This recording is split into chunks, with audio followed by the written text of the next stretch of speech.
बहुत समय पहले की बात है। एक समृद्ध राज्य में राजा धर्मवीर राज करते थे। वे अपने न्याय, दया और बुद्धिमत्ता के लिए दूर दूर तक प्रसिद्ध थे।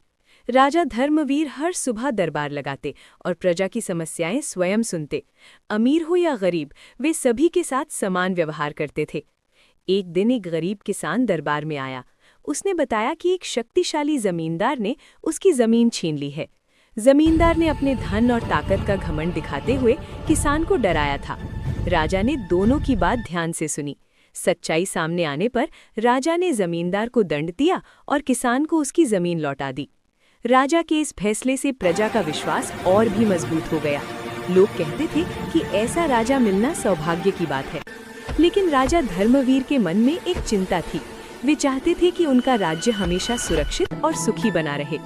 इसी सोच में वे अपने पुत्र युवराज अजय को जीवन के सच्चे मूल्य सिखाते। राजा धर्मवीर युवराज अजय को अक्सर भेष बदलकर राज्य भ्रमण पर ले जाते थे। वे चाहते थे कि युवराज प्रजा का असली जीवन समझे।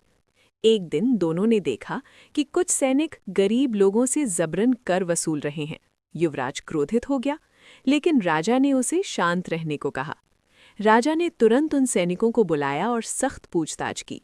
दोषी पाए जाने पर उन्हें दंड मिला। फिर राजा ने युवराज से कहा, राजा वही अच्छा होता है जो शक्ति से नहीं बल्कि न्याय और करुणा से राज करे। समय बीतता गया और राजा धर्मवीर वृद्ध हो गए। उन्होंने युवराज अजय को सिंहासन सौंप दिया।